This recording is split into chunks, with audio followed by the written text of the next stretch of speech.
Hallo daar en welkom. Het jy al ooit stilgestaan en gewonder, hoekom kan 'n gesmelte roomys weer vries, maar 'n geroeste spyker kan nooit ooit weer 'n blink nuwe spyker word nie? Wel, vandag gaan ons presies daardie geheim ontrafel. Kom ons duik sommer dadelik in.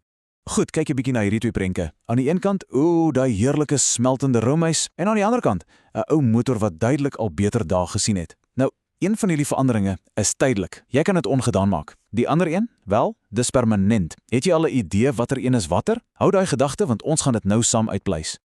Reg. So, in die wêreld van die wetenskap, as dit by veranderinge kom, is daar basies twee hoofkategorieë. Ons het die omkeerbare veranderinge en dan die onomkeerbare veranderinge. Kom ons kyk wat elkeen so uniek maak. Eerstens, kom ons kyk na 'n omkeerbare verandering. Of soos die slim mense dit noem, 'n fisiese verandering. Stel jou voor jy gooi 'n lepel sout in 'n glas water en roer. Poef, die sout verdwyn, né? Maar is dit regtig weg? Glad nie. As jy daai water sou wegkook, raai wat bly agter in die pot? Presies, die sout. Niks niets is gemaak nie, die sout het net 'n slim vermomming aangehad. Dis soos 'n spelletjie wegkruipertjie. En dan het ons die onomkeerbare of chemiese veranderinge. Nou hier gebeur iets heeltemal anders. Dis nie wegkruipertjie nie, dis 'n totale transformasie. 'n Splinternuwe stof word gebore met heeltemal nuwe eienskappe. En die belangrikste ding om te onthou, jy kan nie teruggaan nie. Dis 'n eenrigtingstraat. En kyk hier, ons sien hierdie twee soorte veranderinge letterlik oral om ons.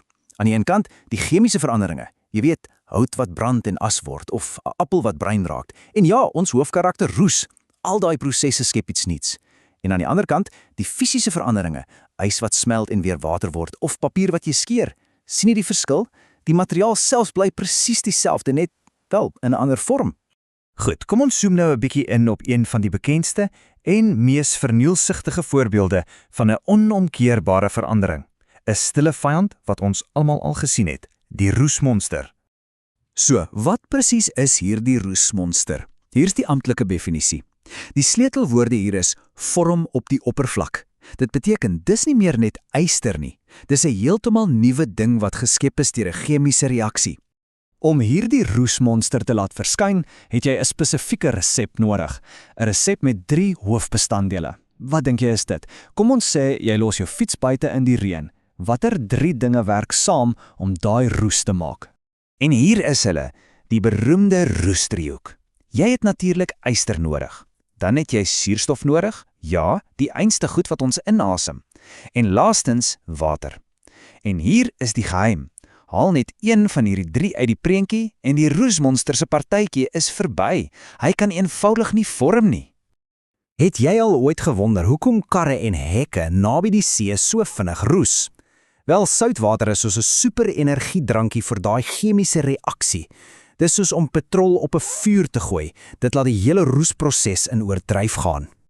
So, roes is 'n chemiese verandering. Groot probleem, reg? Wel, ja, dis 'n reuse probleem. Hierdie monster is nie net lelik nie, dis 'n regte vernietiger. Kom ons kyk na die skade wat dit regtig kan aanrig.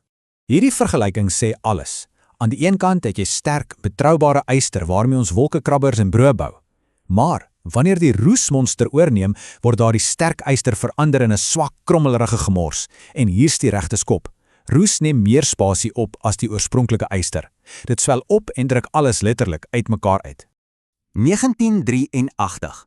Dis 'n jaar wat ons 'n baie harde les geleer het oor die ware krag van daardie roesmonster.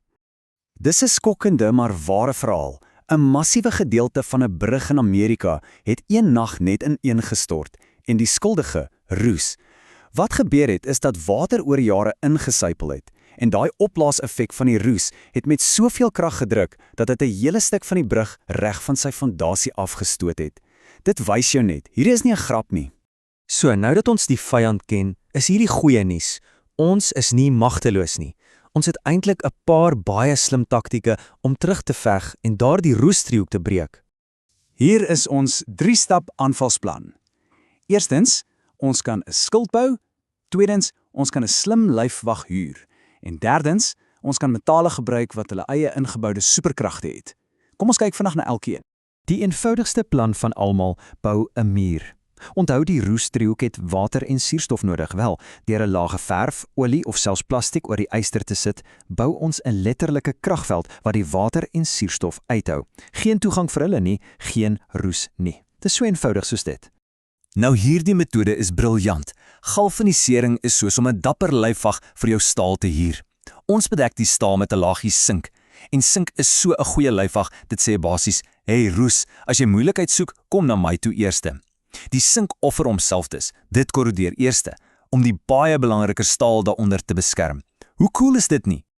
En laastens, hoekom nie sommer van die begin af metale gebruik wat hul eie superkragte het nie?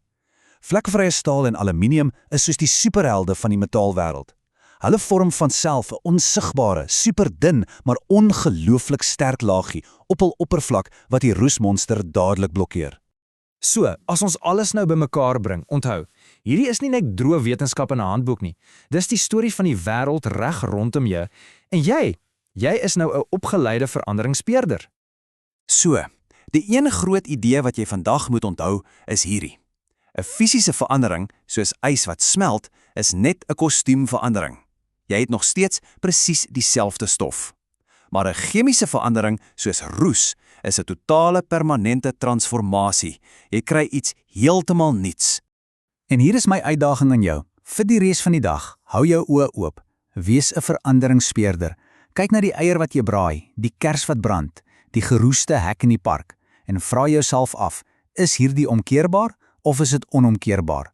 Jy sal absoluut verstom wees oor hoeveel wetenskap jy oral om jou in aksie kan sien. Dankie dat jy saam met my op hierdie ontdekkingstog was.